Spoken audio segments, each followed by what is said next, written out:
안녕하십니까? 예, 교과 공부를 해 보겠습니다. 예, 문답식으로 풀어보는 교과 공부. 오늘은 제 12과가 되겠고요. 제목은 영광의 때입니다. 영광의 때. 그 영광의 때 십자가와 부활이라는 제목으로서 오늘 공부를 해 보겠습니다. 자, 먼저 공부에 들어가기 전에 한자는 성경인가? 오늘은 제 9번째 시간이 되겠습니다. 자, 한자는 성경인가라는 것을 봤을 때 오늘은 여자가 선악과를 따먹는 것까지 볼 것인데 첫 번째 글자가 이 글자입니다.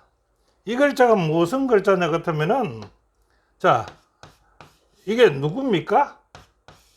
뱀입니다. 뱀이 말을 하더라 이겁니다. 뱀이 말을 하더라. 예, 뱀이 여자에게 말을 하는 것을 이렇게 뱀이 말을 하더라라는 글자가 나오는데 이것을 뭐라고 하냐면은 속일 타자다라고 한자는 명명을 하고 있습니다. 예, 본 뜻은 기야, 속일 기자에 있기 야자, 속인다. 이것은 뱀이 말을 가지고 속인다는 뜻입니다. 자, 거기에 속아간 여자는, 나무 옆에 밑에 간 여자는 뱀의 말에 속아서 손숫자입니다. 예, 손숫자. 손을 가지고 금에 놓은 나무를 손을 가지고 붙들었다 하는 글자가 이 글자입니다. 이 글자가 뭐라고요? 잡을 금자다. 잡았다. 뭘요? 하나님이 금에 놓은 선악과를 잡았다. 그 다음에 또 나오는 글자가 이 글자입니다. 이거는 뭡니까? 자, 이거는 입구자입니다. 입. 말을 한다라는 뜻입니다. 말을 한다. 입이다. 입은 금에 놓은 나무에 대해서는 말하지 마라라는 뜻입니다. 입을 금해라. 그런데 입 다물 금자라 이렇게 이 얘기를 하는 거거든요. 그런데 이것이 과연 이 글자에 맞는 사항이 어떻게 전개되는가라는 것을 한번 이제 볼 것인데요. 자, 첫째, 뭡니까? 뱀이, 여기 뱀입니다. 이게 뱀이 말을 하더라. 누구에게? 여자에게 말하는 거지요. 그래서 성경은 이것을 이렇게 말합니다. 창세기 3장 1절에 여호와 하나님이 지으신 들 짐승 중에 뱀이 가장 강교하더라. 뱀이 여자에게 말을 해서 가로되 하나님이 참으로 너희들아 동산 모든 나무의 실과를 먹지 말라 하더냐라고 뱀이 여자에게 이렇게 말을 겁니다. 이것이 뱀이 여자에게 말 건 글자가 이 글자라는 겁니다. 이게 뭐라고요? 속일 타자다. 속인다. 예. 성경 뜻하고 뭐 다르다고 얘기할 수는 없겠지요. 성경과 똑같은 사항이다. 자, 두 번째는요. 이 글자입니다. 금에 놓은 나무에 손을 댔다는 손을 댔다는 것입니다. 손을 댔다. 자, 이게 가능해야 됩니까? 이 여자가 뱀의 유혹을 받고 거짓말하는 뱀의 말을 듣고 이 나무에 가서 손을 댔다는 겁니다. 글쎄요, 그 하나님이 금에 놓은 나무에 손을 댄다 해서 그게 큰 죄가 되는지 안 됐는지 그것은 저는 잘 모르겠습니다만은 손을 댔습니다. 자, 그 다음에 어떻게 사항이 전개될까요? 자, 그 다음에는 어떤 사항이 일어나느냐? 이 글자입니다. 이 글자가 뭐라고요? 입 다물 금자입니다. 입 다물어라. 말도 하지 말 것이며 이 과일, 선악과를 먹지도 말아라는 뜻입니다. 입 다물어라. 그건 뭡니까? 이렇게 글은 써놨지요. 이렇게 금한 나무에 입은 다물어라. 그런데 이 여인은 어떻게 합니까? 성경적으로 보니까 창세기 2장 17절 선악과를 선악을 알게 하는 나무의 실과는 먹지 마라. 내가 먹느라 정령 죽으리라. 그래서 먹지 말라는 거예요. 입 다물어라 이거지. 입 다물어라. 그런데 이 여인은 어떻게 했습니까? 입을 다물지 않고 먹었다는 것이 우리는 성경으로서 잘 알고 있습니다. 자, 그 다음에는 우리가 선악과를 먹고 나서 어떤 일이 전개되는가를 다음번에는 제 10회에서는 볼 것입니다. 자, 오늘은 그까지만 하고 이제 공부에 들어가겠습니다. 자, 12과 영생의 때 십자가의 부활입니다. 기억절은요, 빌라도가 이럴 때 그러면 네가 왕이 아니냐? 예수께서 대답하되 내 말과 같이 내가 왕이다. 네가 이를 위하여 태어났고 이를 위하여 세상에 왔나니 곧 진리에 대하여 증언하려 함이로다. 무릇 진리에 속한 자는 내 음성을 듣느니라. 내 말을 듣고 깨달은 덕이죠. 자, 사복음서 마태, 마가, 누가, 요한의 사복음서에 기록된 예수님에 대한 핵심 주제는 무엇인가? 복음서마다 다 조금 핵심 주제가 조금 다르죠. 그래 마태는 왕의 사명을 성취하시는 예수님의 생애에 대해서 기록하고 있습니다. 마가는요, 자, 십자가의 대속물로 주신 예수님, 섬김의 종으로 왔었다는 것입니다. 누가는요, 잃어버린 인간을 찾으려고 사람이 되어서 이 땅에 오신 메시아다라고 하는 것이 핵심입니다. 누가복음에. 요한은요, 우리가 공부하는 요한은 예수 그리스도는 인류의 구원을 위해서 이 땅에 오신 하나님의 아들 예수 그리스도를 전적으로 나타내 보는 것이 요한복음이다 이겁니다. 자, 이 사복음서의 핵심은요, 예수님이 십자가 죽음과 장사와 부활과 성천하신 예수님을 이 네 복음서마다 다 다루고 있다는 것입니다. 자, 십자가 예수님께 영광이 됩니까? 십자가가 예수님께 모욕이 될 것인데 영광이라고 얘기할 수가 있는 얘기입니다. 자, 십자가행은요, 로마인들이 사용하던 가장 불행스럽고 수치스러운 죽음의 방식이었다. 이것 때문에 십자가의 주기의 개념을 연결하는 것은 엄청난 역설적이다. 이 십자가의 영광이라는 것은 역설적인 얘기다. 이러한 대조는요, 예수님은 수치스러운 죽음을 당하지만 그것이야말로 그분의 구세주로서 즉위하는 영광스러운 모습이라는 것을 요한이 역설적으로 기록하고 있는 것이 우리 요한복음이다 이겁니다. 자, 첫째 날은요, 진리가 무엇이냐? 빌라도와 예수님과의 이제 마지막 장면을 이제 그려보는 것인데요. 본디오 빌라도 앞에 끌려온 예수님. 이제 예수님이 빌라도, 그러니까 우리가 말하는 금요일 새벽에 본디오 빌라도 앞에 예수님이 끌려왔습니다. 그래서 빌라도하고 예수님하고 어떤 대화를 했는가 우리가 한번 볼까요? 이 요한복음 18장 33절부터 38절에 있는 말씀을 기준해서 볼 것인데요. 자, 33절에요.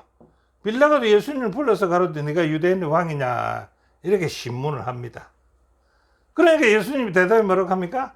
네가 하는 말이냐 아니면 다른 사람이 듣고 하는 말이냐 라고 이렇게 반문을 합니다. 그래 거기에 대해서 빌라도가 대답을 합니다. 난 유대인이 아니다. 네 나라 제사장들이 너를 내게 넘겨주더라 라고 얘기를 합니다. 그 예수님이 다시 대답합니다. 내 나라는요, 이 세상에 속한 것이 아니다. 이 세상에 있는 나라가 아니다 이겁니다. 만일 내 나라가 이 세상에 속해 있는 나라였다면 내 종들이 그 나를 잡으려고 하는 사람들하고 싸워서 나로 유대인에게 넘기지 않았을 것이다. 이것은 자기가 이 세상에 있지만은 이 나라 유대인의 나라의 왕이라고 하지 않는다는 겁니다. 빌라도가 그래서 그러면 네가 왕이 아니냐라고 다시 반문합니다. 예수님이 대답 뭐라고 합니까? 네 말과 같이 내가 왕이다. 이제 왕이라고 정상적으로 이 얘기를 합니다. 그런데 여기 왕이라고 하는 것은 이 빌라도가 알아들어야 됩니다. 유대의 왕이 아니라는 것을 알아들어야 됩니다. 그래서 예수님께 다시 말하기를 내가 이를 위하여 세상에 왔으며 또한 진리에 대하여 증거하려 함이로다. 그 진리에 대해서 말해요. 무릇 진리에 속한 자는 이 말이 무슨 뜻인지 알아들을 것이다. 다시 빌라도가 대답합니다. 야, 그러면 진리가 무엇이냐? 그걸 하더라. 자, 이 찬사가 참 좋았습니다. 이 말을 하고 다시 유대인에게로 나가버립니다. 예수님이 진리가 무엇이냐면 예수님 대답할 거 아닙니까? 근데 그 대답을 듣지도 안 하고 이 말을 하고 나서 다시 유대인에게 나가서 뭐라고 하는 것이면 이르되 나는 그에게서 아무 죄도 찾지 못하였노라 라고 그 군중들에게 이 얘기를 합니다. 이 빌라도가 이때 진리가 무엇이냐 물었을 때 그 답을 들었으면 어땠을까요? 자, 빌라도는요 예수님께 진리가 무엇인지 들을 수 있는 철호의 기회에 있으나 그 기회를 빌라도는 거절하고 그 진리를 듣지를 못했습니다. 자, 당신은 예수님께서 진리라는 개념을 어떻게 이해하고 있습니까? 라고 하면 문다면 진리가 무엇입니까? 그분은요 은혜와 진리가 충만하신 분이시고 그게 예수님이 진리시다. 요한복음 1장 14절이죠. 두 번째는요 은혜와 진리는 그분으로 말미암아 왔다. 세 번째는요 예수님은요 자신의 아버지가 참되시다, 아버지가 진리시다라고 하긴 합니다. 네 번째는요 예수님은 나는 길이요 진리요 생명이라고 하는 진리를 말하고 있습니다. 다섯 번째는 하나님의 말씀은 진리라고 하긴 줍니다. 자, 빌라도는요 진리가 무엇이냐라는 질문은 예수님께 던져놨고요. 그 질문에 빌라도는 편견과 자신의 이전에 내렸던 결정 가해지는 압박감 때문에 진리를 알 기회를 그는 놓치고 말았습니다. 자, 교훈하는 저자는 이렇게 말합니다. 주님은요 진리를 증거하려 오셨다는 겁니다. 진리에 속한 사람은 그 음성을 듣는다고 하셨다. 빌라도는 진리 가까이에 갔음에도 편견과 압박과 이해 때문에 그 기회를 놓치고 말았다라고 저자는 얘기하고 있습니다. 자, 둘째 날요. 이 사람을 보라. 요한복음 18장 38절부터 19장 5절까지 있는 말씀을 가지고 이제 공부를 해볼 것인데 이 사람을 보라. 빌라도는요 군중들이 예수님의 석방을 요구하도록 석방해 주도록 설득하기를 빌라도는 무척 애를 씁니다. 한번 볼까요? 첫 번째 제안을 합니다. 군중들에게 예수님을 석방하자고. 빌라도는 군중 앞에 나가서 나는 그에서 아무 죄도 찾지 못했으니까 풀어주자라고 설득을 합니다. 근데 군중들은 어떻게 합니까? 받아들이지 않지요. 그래서 두 번째 이제 빌라도가 예수님에 대해서 이제 증언을 하는데 이제 두 번째는 어떤 제안을 하는가? 6월절이 되게 되면 죄수 하나를 풀어주는 관습들이 있었거든요.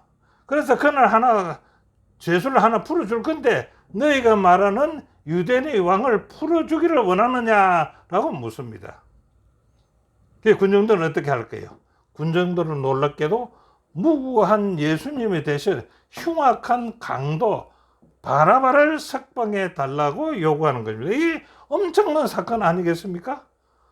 죄 없는 이 빌라도가 예수님께 죄를 찾다가 못 찾는다고 했는데 그래도 예수님은 십자가에 박으라고 뭡니까?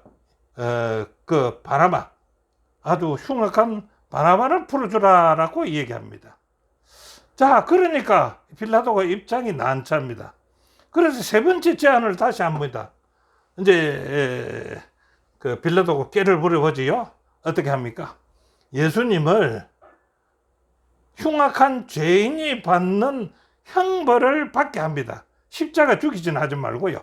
그래서 예수께 가시관을 세우고 채찍질을 하고 피수탱이가 된 이 사람을 이제 그 군중들 앞에 데리고 나와가지고 이 사람을 보라. 이 말하면 풀어줘도 되겠지 이 말이지요. 이 사람을 보라 하면서 사형을 대신했고, 사형을 대신해서 이렇게 가시관 세우고 채찍질하고 피투성에 떼고 조롱당하고 이렇게 했다는 것입니다. 그 예수는 죄 없음을 선포하면서 죽이려는 유대인들의 마음을 만족해 하여 보려고 꽤 하였으나 군중의 반응은 예수님의 십자가였다라고 우리는 성경에서 볼 수가 있습니다. 자, 예수를 죽이려는 군중의 반응들은 어떠한가요? 라고 이제 한번 묻는다면요. 그 폭도들은요, 예수가 하나님의 아들이라고 주장했다는 겁니다. 그래서 십자가에 못 박을 것을 요구한다는 것입니다. 예수를 석방하기 위해 모든 노력을 다하던 빌라도는요, 이 말에 경악을 한다는 것입니다. 그러나 유대 지도자들은 예수를 석방하는 것은 빌라도에게 이제 가압을 줍니다. 뭐라고요? 가이사에게 반역하는 것이다. 예수님을 부르주면 이렇게 주장하면서 예수님의 운명을 결정짓게 하는 것이라고 저자는 166페이지에 기록하고 있습니다. 자, 그렇다면요, 이스라엘의 영적 지도자들은요, 예수님을 제거하기 위해서 무엇까지 버렸는가? 예수님을 제거하기 위해서요, 나라를 팔아먹는 자들입니다. 이 이스라엘 종교 지도자들이요, 그 영적 지도자들이 예수님 하나 죽이기 위해서 나라도 팔아먹는다는 겁니다.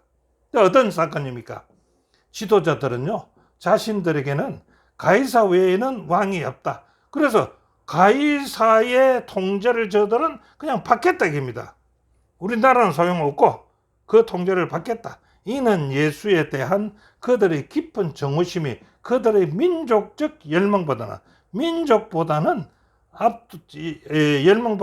압도적이었음을 보여준다. 그들은 예수를 제거하기 위해서 국가 자치권에 대한 주장조차도 기꺼이 버리고 예수님을 십자가에 못 박으라고 했다는 것입니다. 나라는 필요한 거 예수님부터 죽이다 얘기입니다. 이게 종교 지도자들이었습니다. 자, 교훈은 이렇게 말합니다. 빌라도가요, 이 사람을 보라 한 것은 침례 요한이 어린 양을 보라 한 것을 상기시켜주는 그런 말의 뜻이죠. 그럼에도 지도자들은요, 민족적 열망까지 버리면서 그분을 십자가에 못 박으라고 난동을 부리는 것이었습니다. 셋째 날은요, 다 이루었다는 얘기입니다. 예수를 5번이나 유대인의 왕이라 했던 빌라도요, 십자가 현장에는 어떠했을까요? 자, 예수님이 이제는 이제 십자가에 달리게 되었습니다. 그런데 이 빌라도는 어떤 말을 했을까요? 빌라도에 명령합니다. 라틴어하고요, 헬라하고요, 히브리하고, 이거는 이제 성경에는 없는 것입니다. 이 세 글자 나라의 글을 가지고 패를 써가지고 붙여라, 그 십자가에 붙여라 이렇게 명령을 했어요. 뭐라고 붙이라고 했느냐? 뭐라고 써라고 했느냐? 나사렛 예수 유대인의 왕이라 기록하였다는 얘기입니다. 자, 이러는 게 종교 지도자들이 야단 났겠지요. 그래, 종교 지도자들은 어떻게 하는가? 종교 지도자들은요, 이것을 바꾸라고 빌라도에게 말합니다. 그러니까 빌라도는요, 거절했고, 그 기록은 예수님에 대한 진실을 정언한 침묵의 정언이라고 합니다. 그분께서 십자가에서 왕으로 즉위하셨다는 표식으로 남았다. 이렇게 말합니다. 저자는요. 진실로 그들의 왕이며 유대인의 왕이신 예수께서 한낱 범죄자처럼 십자가에 달리셨다. 종교 지도자들이 얼마나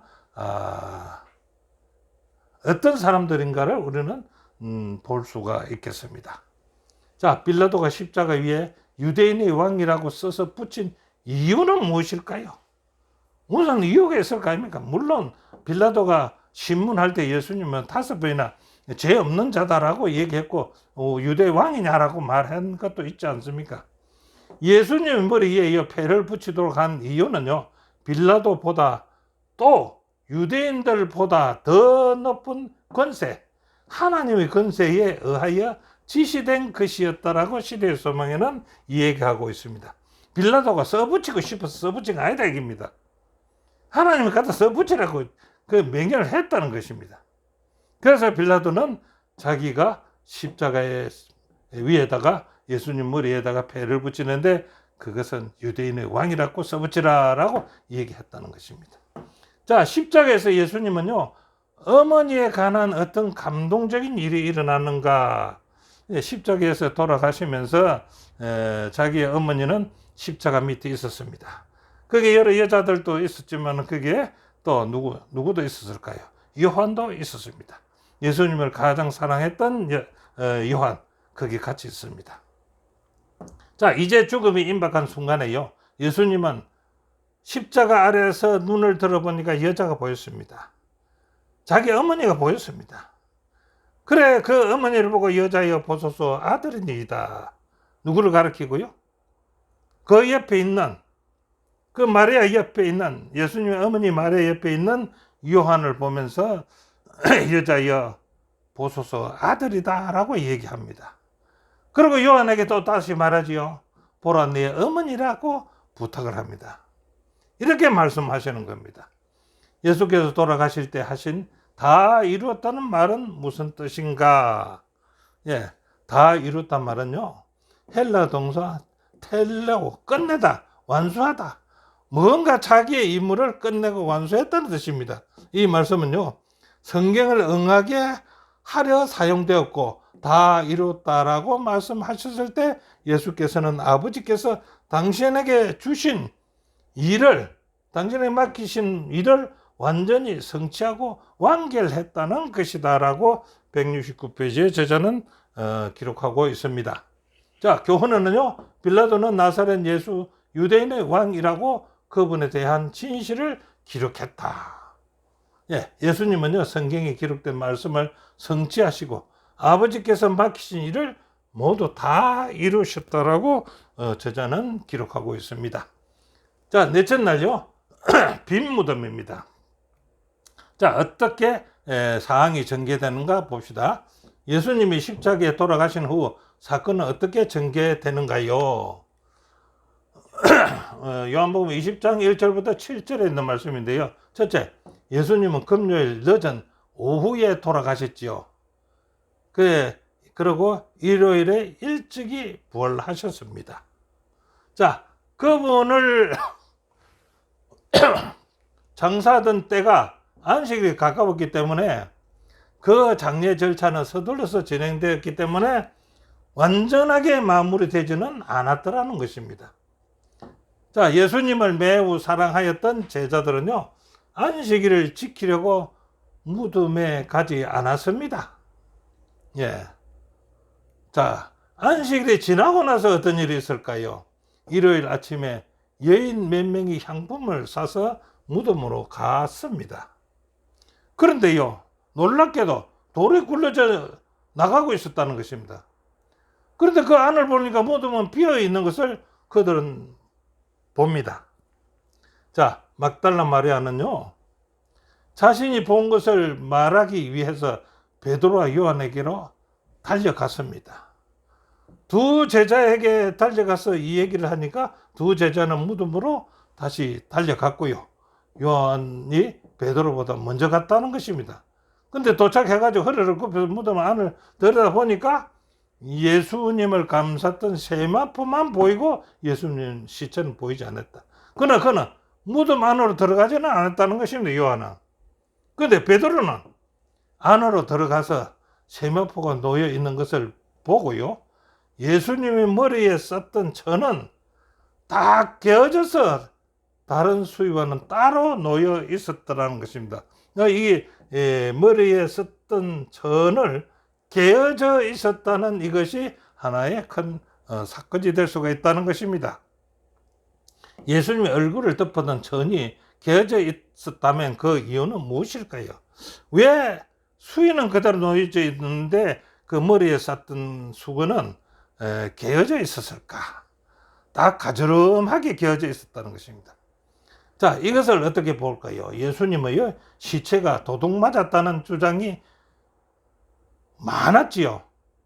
근데 주장보다는 부활했다는 주장이 설득력이 있다는 것입니다. 뭘 보니까요, 그 머리에 썼던 수건이 개어져 있는 것을 보니까 이거는 도둑 맞았으니까, 도둑 맞으면 그 수건을 깨놓고 가겠느냐. 그래서 예수님은 부활했다는 주장이 설득력이 더 있다는 것입니다.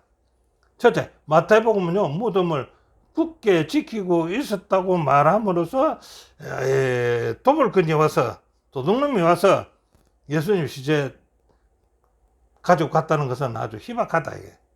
두 번째는요, 도벌꾼은 일반적으로 썩어가는 시체 도둑질 가서 뭐 하겠습니까? 기존품 도둑질을 가지요.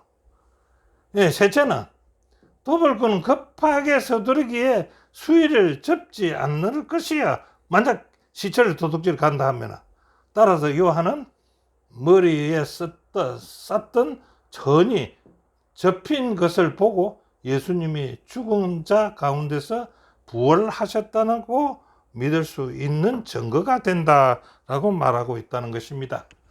자, 교훈은요, 일요일 아침에 무덤을 찾던 사람들은 그분의 무덤이 열려 있고 비어 있는 것을 보았습니다. 베드로, 요한은 전이 개어진 것을 보고 그분이 이제 부활하셨구나, 이는 어떤 도벌꾼이 예수님의 시체를 도둑질 간 건 아니구나 라는 것을 믿었다는 것입니다. 자, 다섯째 날 예수님과 마리아. 자, 막달라 마리아는요, 빈 무덤에 떠나지 못하고 있었습니다. 무덤을 떠나지 못하고 있었습니다. 다른 사람은 다 떠났는데, 그 이유는 무엇일까요? 요무 20장 11절부터 13절에 보게 되면은 이제 그 이유를 대충 알 수가 있는데, 마리아의 이 얘기를 들은 베드로와 요한과 마리아는 무덤에 도착해서 무덤 안을 살펴본 후에 베드로와 요한은 무덤을 떠났습니다. 그런데 막달라 마리아는, 그러나 마리아는 거기 머물러서 울고 있었다는 것입니다. 왜 그랬을까요? 주님의 이런 상실감에 더하여 무덤까지 비어 있음을 더 낙담하면서 그녀는 다시 한번 몸을 굽혀서 울면서 안을 들여다봅니다. 이 순간 놀랍게도 무덤 안에는 흰옷을 입은 두 천사가 예수님의 시신이 있었던 그 자리에 앉아 있더라는 겁니다. 그들은 그녀에게 여자여 어찌하여 우느냐라고 그 천사들은 마리아에게 묻습니다. 마리아는 울며 사람들의 준짐을 가져가 버렸습니다. 어디에 뒀는지 모른다고 그렇게 이 얘기를 합니다. 자, 슬픈 마리아에게 무슨 일이 이 상을 완전히 바꾸어 놓았는가 한번 볼까요? 자, 마리아는요, 슬퍼하면서 무덤에서 돌아서려고 했습니다. 그 두 천사의 말을 듣고 돌아설 때 뒤에서 소리가 들립니다. 여자여 어찌하여 울며 누구를 찾느냐 하는 소리가 들렸습니다. 이렇게 볼 때 그녀는요, 예수의 시신을 찾을 수 있도록 도움을 요청할 사람인 줄 알고 도움을 요청하려고 합니다. 그 낯선 사람은요, 다시 말합니다. 마리아야, 마리아야 라고 부릅니다.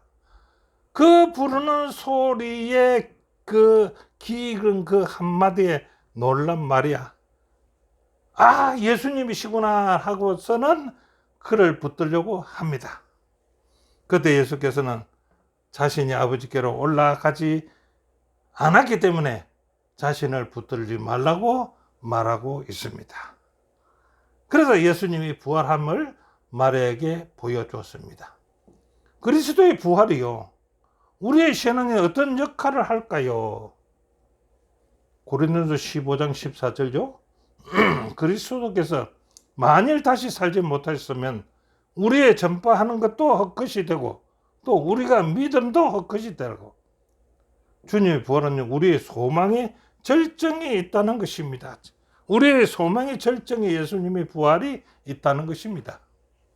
교훈은 이렇게 말합니다. 마리아는요, 주님을 잃은 상실감과 무덤까지 비어서 더 낙담하고 있었을 때 예수께서 친근하게 마리아라, 마리아라고 부르시고는 그녀에게 모든 사실을 말해 줍니다. 여기까지 오늘까지 공부고요. 이제 간추려서 결론을 지어 본다면요. 첫째는 예수님은요, 가장 수치스러운 죽음을 당하셨지만은요, 요한은 그것이 구주의 영광이라고 말하고 있습니다.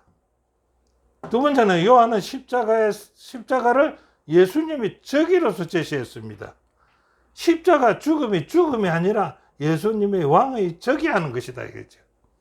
세 번째는 빌라도는요, 진리를 알 기회를 놓치고 맙니다. 유대인의 왕이라는 맹패를 기록하여 그분의 적의를 무의식적으로 증거합니다. 네 번째는요, 예수님은요, 성경 말씀을 성취하시고 아버지가 맡기신 일을 다 이루십니다. 다섯 번째는 그분의 빈 무덤과 깨어진 처는요, 예수님이 부활하셨다는 것을 정확하게 증거하고 있다는 것입니다. 자, 빌라도는요, 예수님을 구하고자 애썼습니다. 그러나 자신의 지위와 명예를 지속하기 위해서는요, 그렇게 할 수 없음을 알았습니다. 그는 자기의 세속적인 권력을 잃어버리기보다는 차라리 한 사람의 무죄한 생명을 희생시키는 그 편이 좋겠다 하고 그 편을 택했습니다. 얼마나 많은 사람들이 빌라도처럼, 요즘도 빌라도처럼요, 손실과 어려움을 피하기 위해서요, 자기의 손실과 어려움을 피하기 위해서 원칙을 희생하고 있지 않습니까? 양심과 의무는 바른 길을 가리키지만은요, 사리 사욕은 다른 길을 가리키고 있습니다. 이것이 시대의 소망 738페이지에 있는 말씀입니다. 현재 우리도 자기의 사욕을 위해서 주변 사람이나 나라나 그런 위험을 생각지 아니하고 자기 사리 사욕을 채우기 위한 오만 수단을 쓰고 있는 것을 우리는 현재 볼 수가 있지 않습니까? 예, 오늘 공부 여기까지입니다. 함께 공부해 주신 여러분 대단히 감사합니다.